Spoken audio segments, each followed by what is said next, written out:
Hi అండి, అందరికీ ఎలా ఉన్నారు? బాగున్నారా? నేనైతే బాగున్నాను. మీకు ఏం చూపిస్తానో చూడండి. ఈరోజు సండే స్పెషల్గా బతికిన చేపలు చూపించాను కదా మీకు. నేను ఆ చేపలనే నేను ఇప్పుడైతే కర్రీగా వండుతున్నాను. అవి చూడండి, క్లీన్ చేస్తున్నాను. ఈరోజు సండే స్పెషల్ అని మా ఆయన గారు అయితే చేపలు అయితే తీసుకొచ్చారనమాట. ఇవి ముక్కలు కట్ చేయించుకుని తీసుకొచ్చారు. అవి నేను క్లీన్ చేస్తున్నాను.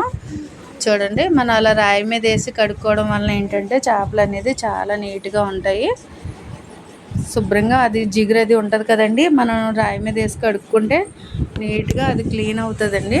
అందుకే అలా కడుక్కోవడం చాలా మంచిది. అందులో చూడండి, చేపల్లోకి చెన కూడా వచ్చిందండి. చేపలు పిల్లలకి ఫ్రై చేద్దాం అనేసి అదైతే పక్కన పెట్టాను.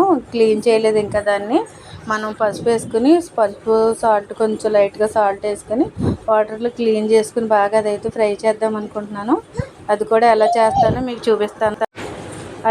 ఎలా చేస్తానో మీకైతే చూపిస్తాను నేను. మనకి కళ్ళకి మంచిది కదండి, ఆరోగ్యానికి కూడా మనకి చేపలు చాలా మంచిది. ఇక క్లీన్ చేసి పెట్టేశానండి. చాలా నీట్గా క్లీన్ చేశాను. ఇది వండుకునే విధానం ఎలాగో ఏంటో మీకైతే చూపిస్తాను నేను ఇప్పుడు. కొంచెం లైట్గా సాల్ట్ పసుపు వేసి క్లీన్ చేసి పెట్టుకున్నాను పక్కనే. చూడండి, కొంచెం ఒక చిన్న సైజు టమాటాలు, 2-3 టమాటాలు మిక్స్ పెట్టాను. కొద్దిగా ఒక పెద్ద సైజు నిమ్మకాయ అంత సైజు అంత చింతపండు నానబెట్టాను పులుసుకి.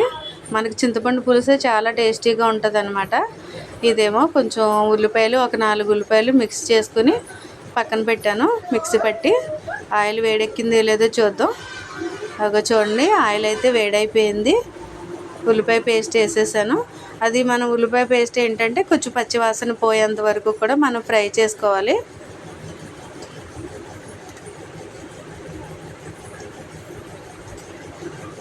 చూడండి, అలా ఫ్రై అయ్యేటప్పుడు మనం పచ్చిమిరపకాయలు అలా కట్ చేసి పెట్టుకొని వేసుకోవాలి. మిక్సీ పట్టకూడదండి, ఘాటు ఎక్కువ అయిపోతుంది. ఇలా వేసుకుంటే మనకి కొంచెం టేస్టీగా కూడా ఉంటుంది. అందుకని నేను ఇలా వేసాను. కరివేపాకు, కొత్తిమీర, మనకి చేపల కూరకి కరివేపాకు వేసుకుంటే చాలా టేస్టీగా ఉంటుంది అనమాట. అందుకనే కరివేపాకు మనకి అప్పటికప్పుడు చెట్టు నుంచి కోసింది అయితే ఇంకా బాగుంటుంది. మన కరివేపాకు కూడా కళ్ళకి అది మంచిది కాబట్టి.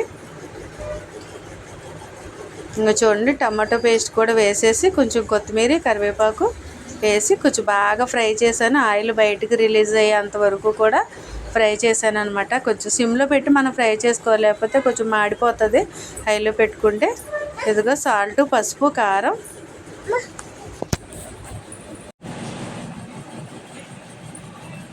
చూడండి, మనకు ఆయిల్ బయటకు వచ్చేంత వరకు కూడా మనం అలా ఫ్రై చేసుకుంటే. ఇప్పుడు చింతపండు పిసుకుని పక్కన పెట్టుకున్నాం కదా పులుసు, అదైతే మనం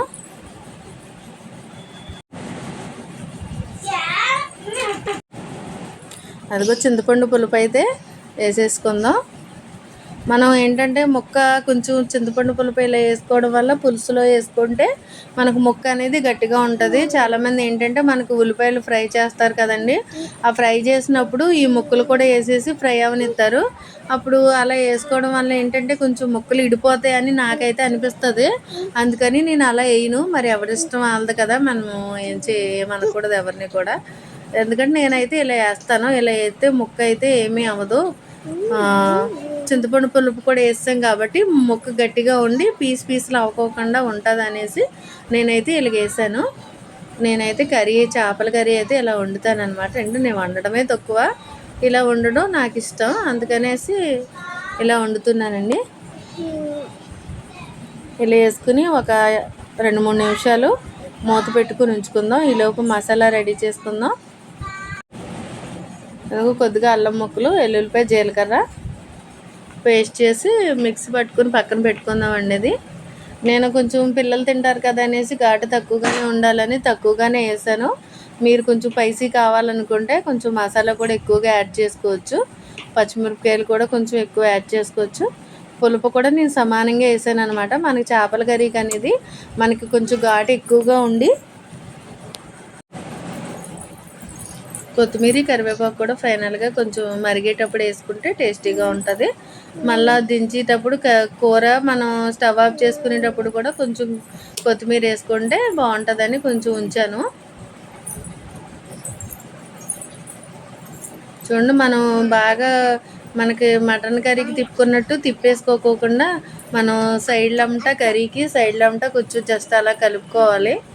అంతేనండి. మూత పెట్టుకుని ఉంచుకుందాం కొద్దిగా ఒక 3-4 నిమిషాల సేపు అలా పులుసులో కొంచెం ముక్కను బాగా ఉడకనిద్దాం.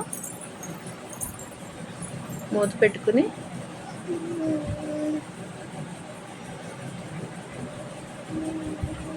చూడండి, ఒక 4 నిమిషాలు అయినాయి కదా. తర్వాత మనం ఇదిగో చూడండి, మసాలా పేస్ట్ అయితే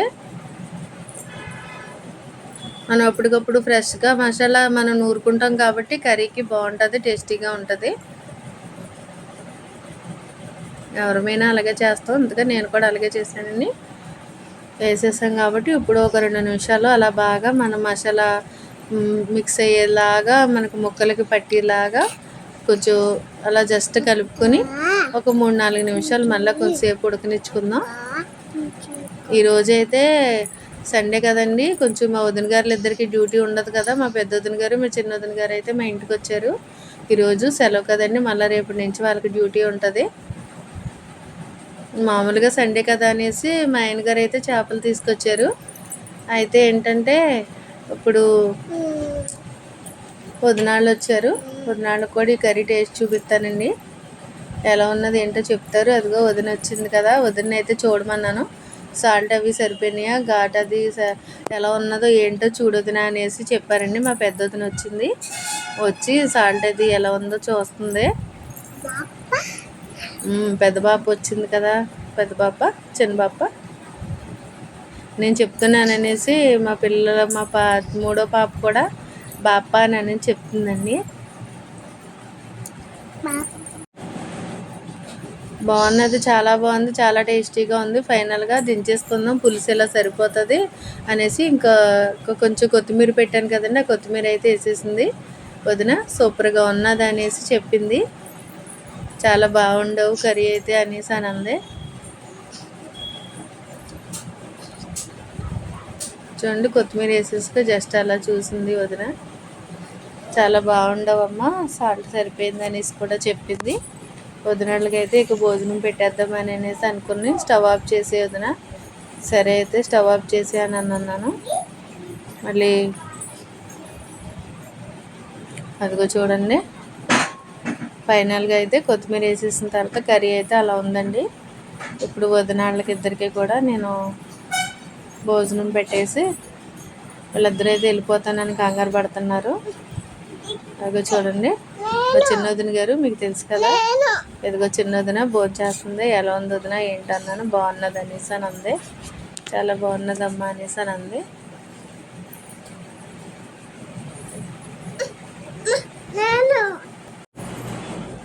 అదిగో పెద్దొద్దును భోజనం చేస్తుందండి. పెద్దొద్దును కూడా అడిగాను, పెద్దొద్దును కూడా చాలా బాగున్నది కదమ్మా, చాలా బాగుండవు అనేసి అని అంది.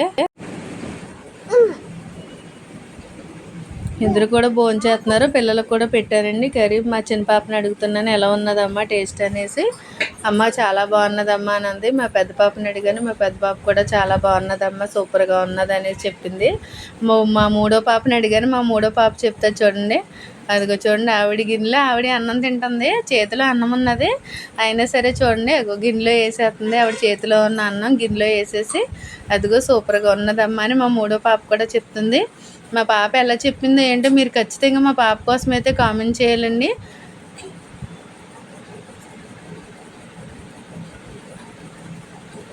వదినలు ఇద్దరు మాట్లాడుకుంటూ భోజనం చేసేసారు.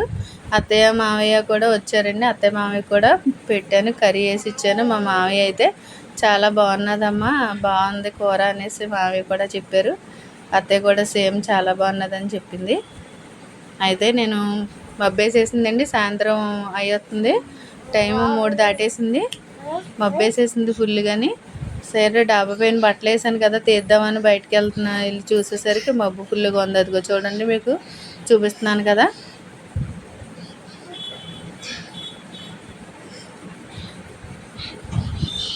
పైకి వెళ్ళి బట్టలు అయితే తీసుకొచ్చేస్తాను, ఎందుకంటే పొద్దున్నే బట్టలు చూడండి, పొద్దున్న బట్టలు ఆరేసాను కదా, తెచ్చేద్దాం, మళ్ళీ వర్షం వచ్చేస్తే బట్టలు అన్నీ తడిసిపోతాయి కదా అనేసి మొన్న ఎక్కువ బట్టలు ఉతుకుతుంటే నడుము నొప్పి అది వచ్చేసి చాలా నీరసం వచ్చేస్తుందని ఎప్పుడు కొంచెం అప్పుడు బట్టలు ఉతికేసుకుంటే కొంచెం ఫ్రీగా ఉంటుంది కూడా, ఆరోగ్యానికి మనకి బాగుంటుందని ఈరోజు తక్కువగా ఉన్నాయని ఉతికేసానండి ఉదయాన్నే. ఈరోజు చూడండి మబ్బు ఎంత మబ్బు వేసేసిందో చూసారా, చాలా ఫుల్గా మబ్బు అయితే వేసింది.